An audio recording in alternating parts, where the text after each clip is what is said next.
सरदार साहब, चूँकि सवालात तो आपसे बहुत ज़्यादा करने के, अज़ानें भी हो रही हैं, नमाज का भी टाइम हो रहा है और आपके साथी बार बार इशारे भी कर रहे हैं कि लेट हो रहे हैं। किसी दिन आप हमारे पास हमें टाइम दें, हम डिटेल में आपसे इंटरव्यू करेंगे। और आखिर में एक क्वेश्चन ये आपसे पूछेंगे, चूँकि आपकी मरकज़ में हुकूमत आ गई है तो मुखालिफिन की तरफ से ये कहा जाता है कि जब भी इलेक्शन करीब आता है तो सुबह हज़ारा की डुगडुगी बजाते हैं और लोगों को जमा कर लेते हैं। अब आपकी मरकज़ में हुकूमत आ गई है तो क्या अब आपको वो सुबह हज़ारा तहरीक भूल गई या उस पर भी कोई काम करेंगे? नहीं बोली, जब की बात नहीं है, बल्कि 2010 से लगातार हम ये जदोजहद कर रहे हैं, चाहे हमारी हुकूमत है या नहीं है।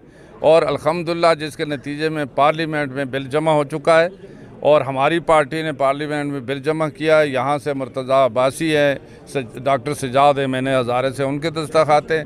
पार्टी के जो हमारे कायदीन हैं दूसरे, नवाज़ शरीफ साहब से की बाकायदा उसकी अप्रूवल से, शहबाज शरीफ साहब की अप्रूवल से बिल जमा किया हुआ है और वो लॉ एंड जस्टिस की कमेटी के पास ज़ेर गौर है। इसी तरीके से सेनेट में भी बिल जमा करा दिया है। पीर साबर शाह हमारी पार्टी के और उसके साथ ही तला महमूद साहब जो JUI के, उनकी तरफ से भी बाकायदा जमा है।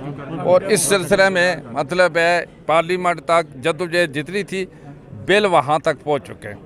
अब वहाँ पर ज़ेर गौर है और इंशाअल्लाह जल्दी उसकी मीटिंग भी हम करा रहे हैं। अब हमारी हुकूमत आ रही है और उस पर गौर होगा। बहुत शुक्रिया सरदार साहब, चूँकि सवालात तो बहुत ज़्यादा थे आपसे करने को, आपके साथियों को बड़ी जल्दी है, आपको लेके जा रहे हैं, मेरे मुझसे छीन के लेके जा रहे हैं। तो इंशाअल्लाह आप किसी दिन हमें टाइम दें तो एक अंबार है अवामी सवालात का, तो आप वैसे भी अवामी नुमाइंदे, आप जवाब दें तो हमें उम्मीद है कि आप उन सवालात का हमें ज़रूर जवाब देंगे। बहुत शुक्रिया जी, बहुत शुक्रिया, जज़ाकल्लाह जी।